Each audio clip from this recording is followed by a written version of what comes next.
salud es muy importante. Máxima Noticias con Leonel Gamarra presenta Salud en tu casa con el doctor Félix Palomo.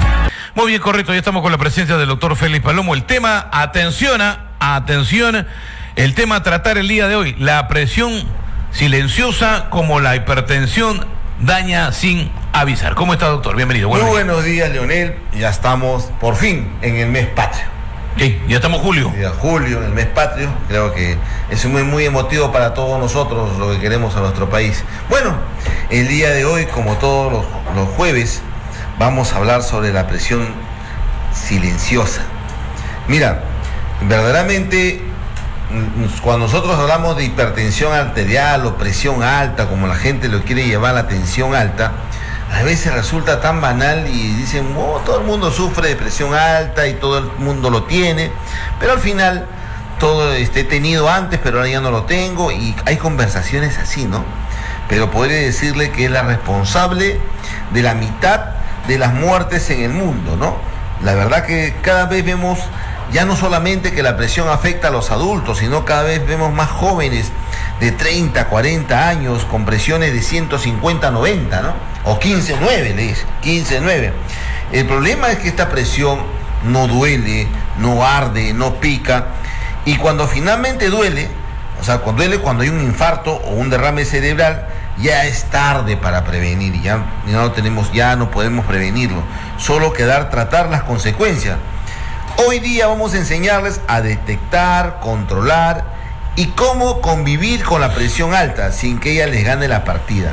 Entonces, para que poder entender qué es la hipertensión arterial, imaginen nosotros que la sangre circula por todo nuestro organismo por una tubería llamada arterias y venas, y fluye de manera constante y permanente, porque el cuerpo tiene que mantenerse irrigado por la sangre.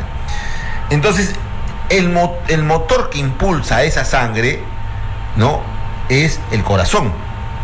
Por tanto, imagínense ustedes, si solamente no hubiera ese impulso del corazón, nuestra sangre que llega a nuestros pies o a nuestros miembros inferiores se quedaría ahí, no circularía, por una cuestión lógica. Entonces, ese motor que impulsa y que hace que la sangre circule es el corazón.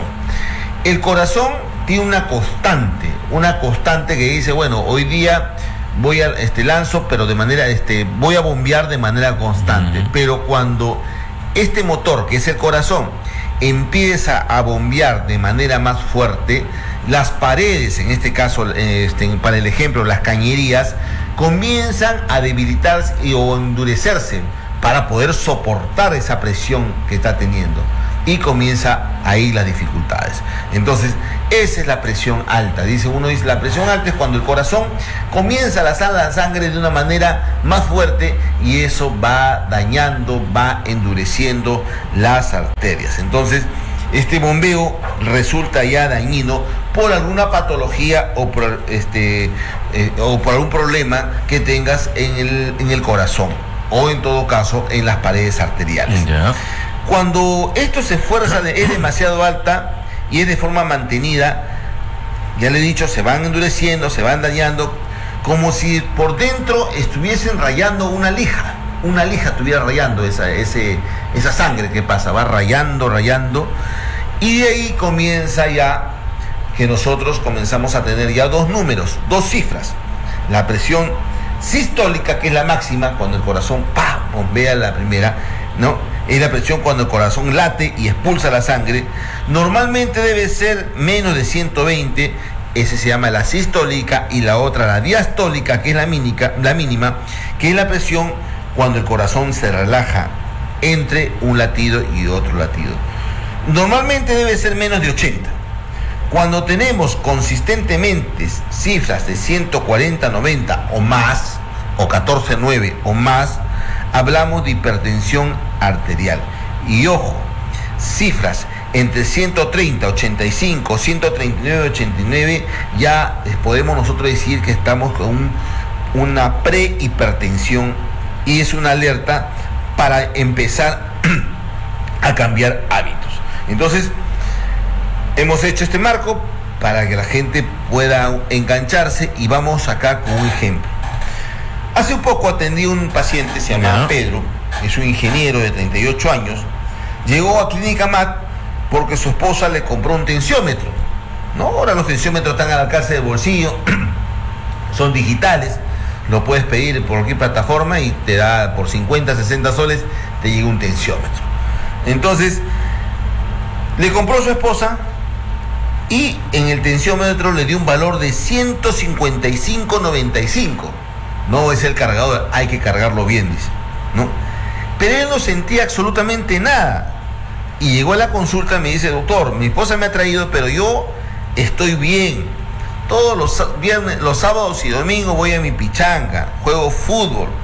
Él me decía al preguntarle, pero sí, cuando le iba preguntando, y ya tenía el triaje, este paciente tenía sobrepeso, trabajaba sentado 10 horas al día, y en el antecedente me contaba que su papá había muerto de un infarto al corazón a los 55 años, o sea, jóvenes. Le hicimos unos exámenes y ya tenía daño en el corazón, daño incipiente. No había síntomas, es cierto, no, pero el daño ya estaba empezando. Lo bueno es que llegó a tiempo, con cambios de dieta, ejercicio diario y un solo medicamento de dosis baja, logró bajar su presión a 120, a 125/80 en 3 meses, pero lo más importante, que evitó que a los 50 años tuviera un infarto como su papá. Va a evitar. Eso es una prevención real. O sea, él no va a morir a los 50 o 55 años como su papá, porque llegó a tiempo. Pero como tú te vas dando cuenta, Leonel, ha sido una casualidad, por un regalo que ha tenido y que encontró la presión alta. Y muchas veces, no, está mal. Uno no sabe, ¿no? No sabe verdaderamente. Por eso a veces uno dice, no, y a veces encuentra en la calle unas personas que miden la presión y uno lo ve pasar. No es lo ideal, porque para la presión, pero te va dando ya una información, te va dando un número.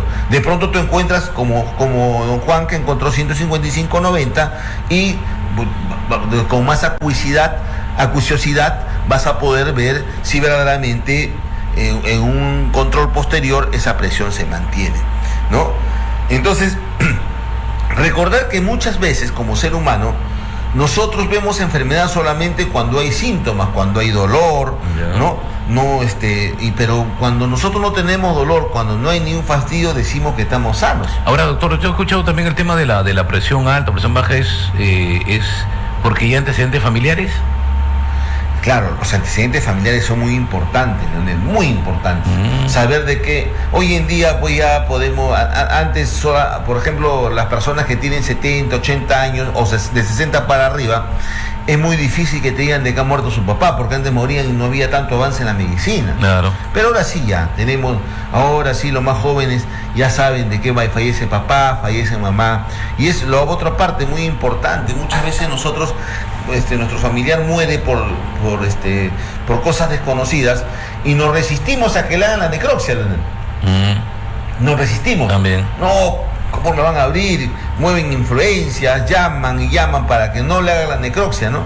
Eso es un daño bastante grande a la familia, no hacer la necropsia a nuestro... Ahora, más o menos las personas, ¿a qué edad deben ya chequearse Siempre lo vamos a decir, 35 años para adelante. 35 años para adelante, ya con 40 ya comienza el chequeo ya un poco más acuicioso, ¿no? De enfermedades propias, como el cáncer de colon en el hombre, como el cáncer de próstata en el hombre, y en la mujer el cáncer del cuello. Ahora, ¿las mujeres y los varones son más propensos al tema de la presión, doctor? Claro, son bastante propensos, pero hay un tema de raza. Por ejemplo, las personas de tez morena, o sea, son morenos, tienen afrodescendientes, ¿no? Tú has dado la palabra correcta. Los afrodescendientes tienen pues mayor predisposición a hacer hipertensión arterial, y eso arrastra también a la insuficiencia renal. Muchas veces dicen, no, las personas afrodescendientes tienden a tener mayor insuficiencia renal, sufren de los riñones. No es por ello, sino que han sufrido de hipertensión y como consecuencia tienen el tema renal. Si ellos detectan a tiempo el problema hipertensión arterial tengan la seguridad que van a conservar bien sus riñones. Ahora, doctor, ¿presenta síntomas? Ya, a ver, ¿en qué momento podemos decir, oye, algo está pasando? Cuando presenta síntomas, Leonel, ya es demasiado tarde. Ah, caramba. Ya, demasiado tarde, digo, hasta cierto punto, porque si nosotros llegamos a un punto intermedio que comienza a tener síntomas y ya tiene pues un infarto o tiene un accidente cerebrovascular, lo que llamamos nosotros el derrame cerebral en algunos casos, ¿no? Tiene mi mamá ha tenido un ACV o un accidente cerebrovascular, es que ha habido un derrame. Es tanta la presión que nosotros tenemos como arañitas en el cerebro, tenemos como arañitas, y esas arañitas en un momento producen pues sangrado y producen... A ver, voy con llamada telefónica. ¿Cómo está? Adelante, buenos días. Hola, buenos días, Leonel, buenos días. Una preguntita para el doctor. Dígame. Quisiera preguntarle, yo padezco también de la presión y tengo arritmia cardíaca. Y ¿cómo se llama? Ahorita estoy mal, tengo asfixia, no puedo respirar y tengo la cabeza bloqueada. ¿Qué puedo hacer, doctor? Claro, a ver, primero, ¿cuándo ha sido su último chequeo con su cardiólogo o su médico? Porque puede ser, los pacientes que toman medicamentos para la presión arterial, no crean que solamente es una sola consulta y de ahí se van con su medicamento y pueden y de ahí termina. No, cuando ya la persona tiene un daño, y en este caso como la señora que ya tiene el diagnóstico, el chequeo se hace más constante, porque las dosis de antihipertensivos van cambiando de acuerdo al cómo la presión si va aumentando, va disminuyendo, o necesita ya utilizar medicamentos que van asociados a un diurético, sobre todo que tienen problema de taquicardia. Probablemente los medicamentos antihipertensivos en su caso ya no están haciendo efecto. Muy bien, correcto. Ahora, doctor, el tema de la medicación, ¿la persona con la presión ya tiene que medicarse por el resto de su vida? ¿Está remedicado? A ver, es muy buena pregunta, Leonel, en tal sentido de que, por ejemplo, algunas personas dicen, doctor, yo fui al cardiólogo y me dio milortartán. Ya. Me dio, ya. O Vicactopril, milosartán. Pero eso fue hace 5 años y hasta ahora a veces tomo y a veces no tomo. Cuando me siento un poquito mal, comienzo a tomar, pero yo después me tomo y mi presión ya está normal. No, señores, no. Cuando uno empieza con el tratamiento para la hipertensión arterial es para toda la vida, es para siempre, pero no el mismo medicamento. Por eso tiene que ir a chequeos constantes para ver cómo va avanzando eso de la presión arterial, si se está asociando a una dislipidemia. O sea, cuando hablo de dislipidemia estoy hablando de colesterol y triglicéridos, que también se asocian, o también se asocian a pacientes que tienen diabetes con la glucosa elevada. Entonces, definitivamente, en los pacientes que tienen hipertensión arterial, que son considerados población vulnerable, Leonela, son considerados cuando hablamos de vulnerabilidad, ahora no siempre llamamos, en época de COVID, los que son vulnerables, las personas con enfermedades crónicas se considera la hipertensión arterial. Caramba. ¿Lo relacionan también con el tema de la ingesta de alcohol, de tabaco? Bueno, el alcohol y tabaco está asociado a muchas enfermedades, Leonel, muchas enfermedades, ¿no? Desde el ojo hasta las mucosas, la hipertensión, la diabetes, sí está asociado definitivamente, ¿no? Muchas veces la sobrecarga del corazón, en este caso hablamos, cuando hablamos de sobrecarga, no cuando cargamos peso, sino la ingesta de mucho líquido, ¿no?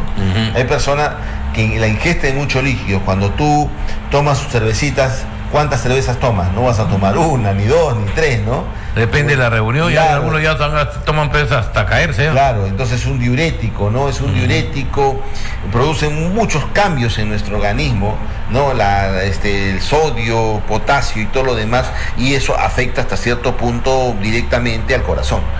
¿Y por qué a lo que la persona con hipertensión en su dieta tiene que ser bajo en sal, reducir prácticamente la sal? A ver, ¿por qué, doctor? A ver. Claro, muy buena pregunta. Y es una reacción bioquímica dentro del corazón. Los canales de sodio, los canales de calcio, cómo se van intercambiando, se sabe perfectamente hoy en día. Meternos en un tema ya más directo sería un poco aburrir a la población, pero sabemos que el sodio de por sí aumenta la tensión del corazón. Entonces el sodio, por la sal contiene sodio, ¿no? Y eso es lo que produce el aumento de la presión en nuestro cuerpo. Y cuando ya presenta síntomas, doctor, como ya no hay nada que hacer, ya sufre de la presión, ¿cuáles son? A ver, en primer lugar, si tú sufres de la presión y no tienes síntomas, si no tienes síntomas tienes que seguir tu tratamiento. Pero ¿cuándo son los síntomas? Cuando te da un infarto o un preinfarto, o cuando descubres muchas veces un electrocardiograma. Y hablaba con un saludo muy especial al doctor Henry Tocto, que es el cardiólogo de Clínica Mac. Y me dice: doctor, yo a la semana, cuando saco el electrocardiograma, detecto siempre un paciente que ha tenido un infarto silencioso. O sea, que ni siquiera se dio cuenta que tenía un infarto. O sea, por ejemplo, que estamos hablando, doctor, yo puedo haber sufrido un infarto de tensión, ni enterado estoy. Ni enterado estás. Pero, y eso se saca a través del electrocardiograma. Es por eso que es importante el chequeo que uno tiene que hacer. Y siempre, si quieres prevenir, ¿cómo prevengo esto, doctor? Nuestra alimentación. Vemos que nuestra alimentación en el Perú, pues, una gastronomía estupenda, la más exquisita, creo, del mundo. Y eso conlleva, pues, a los condimentos, ¿no? Claro. La comida un poquito más elevada. Yo por exceso también el día lunes, el día martes, por hacer exceso en la comida, hubo un cólico bravazo en horas de la noche, toda la madrugada, y no pude hacer programa ayer. Me excedí. Claro, uno se excede, ¿no? Uno se excede, y sobre todo cuando uno es joven, cree que no va a pasar, siempre no pasa nada. Pero, doctor, hay otro tema, otra pregunta también, ¿no? Si ya los hipertensos, es que en verdad, cuando uno tiene una enfermedad, vienen los médicos, te dicen: Leonel, tienes que ponerte ampolla, o puedes tomar esta medicina, estas pastillas, mañana, después del desayuno, almuerzo y cena, por 5, 10 días, 15 días. Y que en verdad cansa tomar pastillas. Si 7 días no puedes tomar, imagínense una persona tomarlo por el resto de su vida. ¿Qué hacer en este tema, doctor? El uso de las pastillas diarias. Hay mucha gente que dice: no, ya me siento bien, y como usted mismo le dice, ya las deja. Ese es otro tema también, ¿no? Porque tomar todas las pastillas todos los días es bastante cansado, tedioso, aburrido. Claro, pero es que es parte de nuestra vida ya. Recuerda que muchas veces hemos hablado cómo ha cambiado nuestra vida, ¿no? La esperanza de vida al nacer en nuestro país es cada día más alto. Que no diga eso. ¿Cuánto tenemos de promedio de vida? 75 años. Bueno, si llegamos a los 80, las leyes van a aprobar que el Perú va a trabajar a los 80, porque aumentó el periodo de vida del peruano a 75, ya nos aprobaron en el Congreso que tenemos que trabajar hasta los 75. Y acuérdate que los nacimientos cada vez son menos. Cada vez menos. Las parejas jóvenes ahora optan por tener menos hijos. Exacto. Entonces creo que en la sierra, en la selva todavía podemos encontrar familias numerosas, pero en la costa ya no. Porque nosotros todavía estamos gozando de un PEA, de una población económicamente activa joven que todavía ellos trabajan en trabajos más forzados. Pero cuando Flower, que no pasa de los 28 años, Flower, cuando tenga 60 años no va a haber jóvenes para que trabajen. Ese es el detalle. Bueno, entonces, ahora otra pregunta, doctor. Por ejemplo, hay mucha gente que está ahora no hay invierno, pero mucha gente, ya no estamos en verano tampoco, pero mucha gente transpira, suda y siente bochorno y hace calor. Calor, pues está fresco el ambiente, no hace calor. ¿Eso es un síntoma que está mal de la No. No es un síntoma aparente. Lo que sí, cuando ya tiene un infarto, se sobrepone el dolor anginoso, ese dolor en la parte del pecho, pero no es un per se, lo que tú mencionas, que podríamos, yo imagino, si una mujer podría, entre 45 y 50 años, podría ser que esté entrando en su menopausia. En el hombre puede ser también el tema de la andropausia, ¿no? Es lo más común. Bueno, no, todavía no tengo la comunicación. Bueno, ya nos ganó el tiempo. Bueno, doctor, entonces de acá la recomendación: un chequeo desde los 35 para adelante. Exactamente, ahí estamos nosotros. Y recuerden siempre que ahí siempre para lo que es prevención, la presión arterial está al alcance. Ya no debe faltar una máquina de un tensiómetro en casa. Ya no debe faltar. Así como lo compramos con recuerdos el pulsoxímetro. Yo tengo ahí todavía. Ya el pulsoxímetro tenemos que tener, y de cuando en cuando, si ya tenemos nosotros un familiar mayor de 40 años, todos los días su costumbre medirse la presión arterial interdiario, o al menos 2 veces por semana. Y recuerden que Clínica Mac siempre vamos a estar nosotros ahí a la vanguardia de la prevención, y nos ubicamos en calle Las Flores 243, Luriama, Santa María. Nuestro horario de atención es de 8 de la mañana a 12 del mediodía y de 3 a 7. Domingos y feriados, Clínica Max se atiende, horario corrido de 8 a 4 de la tarde. Y para que nos visite ahí también los días miércoles cardiológicos con el doctor Henry Tocto Jaimes. Muy bien, excelente cardiólogo. Correcto, gracias. Clínica MAD, amor por su salud.